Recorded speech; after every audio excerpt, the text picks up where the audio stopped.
If you want your podcast to grow, here are 5 things you should stop doing right now. Number 1, stop promoting your podcast. I know that sounds counterintuitive, but you need to stop posting and sharing on social media, hey, listen to this new episode, hey, check out my podcast. Instead of just saying, listen to my podcast, share clips that are valuable to your audience and will make someone want to listen to your show. Share vertical videos on TikTok, Reels, and YouTube Shorts. Spotify is also adding video to their platform in vertical scrolling style. You can check out our video above if you want to learn more about that. But sharing those clips is how you promote your podcast, rather than just saying, listen to a new episode, check out my show. And instead of just promoting the show, build great relationships in your niche and podcast space. Look at other podcasts that are covering similar topics. Connect with those creators. Maybe they can be a guest on your show or vice versa. And if you're a guest on another show, be a great guest, provide value, be entertaining, and then people will want to find your show. So stop directly promoting your podcast and instead do things that make people want to find and listen or watch your show. We actually have a great video covering all the strategies that MrBeast uses for his YouTube videos, and they really apply to podcast creators as well. Number 2, you need to stop unclear messaging. If people aren't sure what your show is about or what you're going to be talking about, they're not going to be inclined to click play on either your video or audio show. So find your niche. What is the niche topic or the very specific angle you have on a topic that is unique and that people would want to listen to?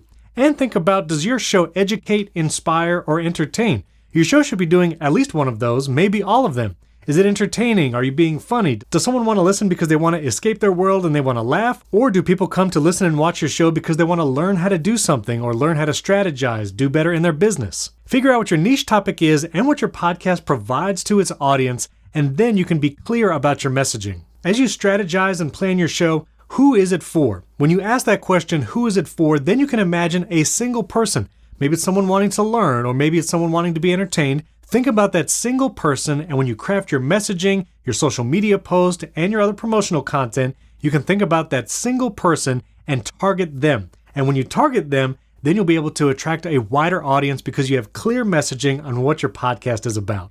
Number 3, we need to stop inconsistency. One of the hardest things as a podcast creator is being consistent in your release schedule. Now, when it comes to frequency, yes, a new podcast episode every week is going to be the best for engagement, gives you lots of content to share on social media. But if you can't do every week, whatever the schedule is, be consistent. Also, plan a few episodes ahead. Try to have 2 or 3 episodes in the can as they speak or ready to publish. So if you do miss a week or someone's traveling, you can still publish on that regular schedule. Stop inconsistency if you want to grow your podcast. Number 4, if you want to grow your show and make it the best it can be, we need to stop comparing ourselves to other podcast creators. This is one of the hardest things to do, whether it's looking at podcast charts or audience size or the number of sponsors another show has. It's so easy to compare and then feel bad or feel discouraged about our own show. There's a saying that goes, comparison is the thief of joy. And if you compare yourself to other big podcasts, you will have no joy in your podcast creation process. A helpful strategy to stop comparing to some of those other shows is define your why or define your goal. What exactly are you trying to achieve? Is it the largest number of audience size? Or are you actually looking for an engaged audience? Would you be happy with a smaller audience but that they all engage and leave comments on social media, leave comments on your video on YouTube? Or is your goal monetization? Is your number one thing trying to make money from the podcast? Well, then maybe you should focus on sponsors and bonus content where supporters will directly support the show.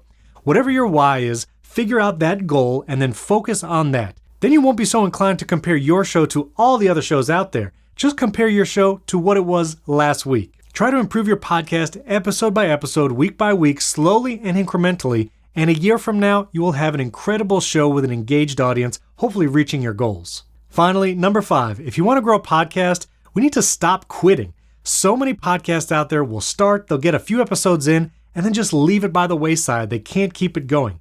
Statistics say there are 3 to 4 million podcasts that exist today. But here's the thing, only about 700,000 have 10 episodes or more. And even fewer, about 150,000, release a weekly episode.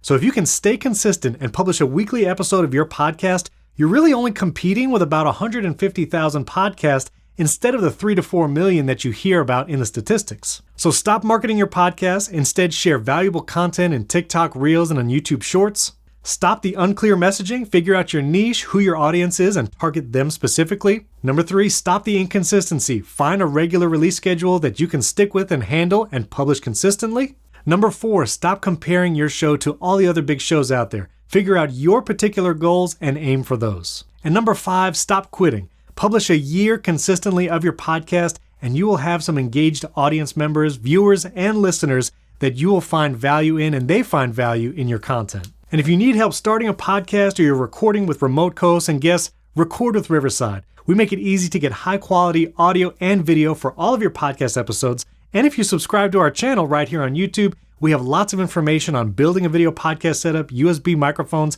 and strategies for growing your podcast on YouTube and in vertical video. You can check out links to those videos in the description. Thanks for tuning in, and we'll catch you in the next video.